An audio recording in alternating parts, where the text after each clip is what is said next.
গণেশ দা ওই সিরিয়াসকে স্কোয়াডিংটা কইরা এই কইয়া তো আজকে মিটিং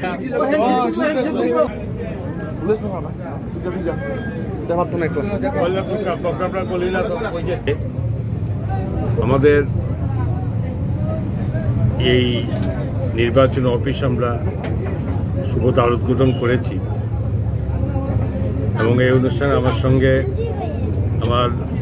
31 আদায় কিশোরপুর মণ্ডলের সভাপতি প্রবীর দাস, মাননীয় চেয়ারপারসন পৌর পরিষদের শীতলচন্দ্র মজুমদার, আমাদের জেলার সহসভাপতি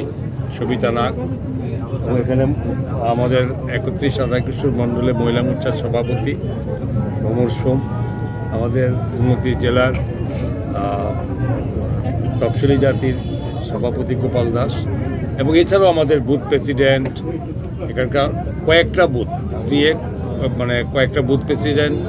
কাউন্সিলর এবং অন্যান্য অনেক কার্যকর্তা, মহিলা কার্যকর্তা, যুব মোর্চা সমস্তকে নিয়ে আমরা একটু আগে এই উদ্বোধন করেছি। এটা আমার দৃষ্টিতে বলে যে ভারতীয় জনতা পার্টির নির্বাচনের জন্য এটা একটা খুব শুভ উদ্বোধন হয়। এখানে প্রচুর কার্যকর্তা, অনেক সংখ্যক কার্যকর্তা নিষ্ঠার সঙ্গে এই অফিসে থাকে এবং অফিস মেনটেন করে, নির্বাচনে একটা বড় ভূমিকা নেয় এবং নির্বাচনে আগে এই যে আগামী 28 দিন পর্যন্ত নির্বাচন চলবে, এতে নিষ্ঠার সঙ্গে এটা কার্যকর্তারা কাজ করে এবং আগামী দিন এই সমস্ত 6-7টা বুথের মধ্যে এটা একটা শক্তিশালী নির্বাচন অফিস আমরা করেছি এবং যত দুষ্ট চক্র যে এই নির্বাচনে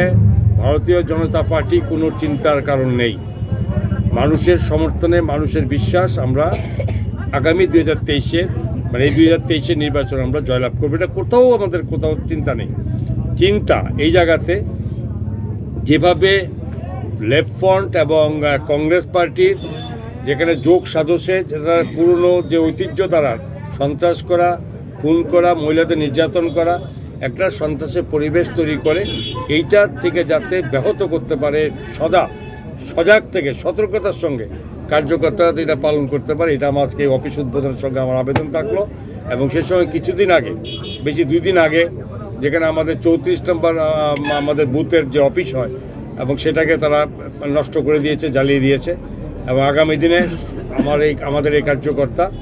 ওই ভূমিকা নেবে যাতে কোথাও অশান্তির পরিবেশে এলাকাতে না হয়, কোথাও কোনো একে অপরের সঙ্গে ভুল বোঝাবুঝি যাতে না হয়, আমাদের কার্যকর্তা সে পাহাড় দেবে। আমি বিশ্বাস করি যে এই সোনামুড়া চমুনিতে আগামী দিন এরা এই 16ই ফেব্রুয়ারি যে নির্বাচন, শান্তিপূর্ণ নির্বাচনের জন্য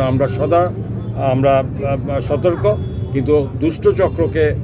স্বাভাবিক কথা, এর আশা করবো দুষ্ট চক্র আর না একটু অন্যায় করতে পারে, সেটা সমস্ত যাতে আমরা সজাগ থেকে করতে পারি।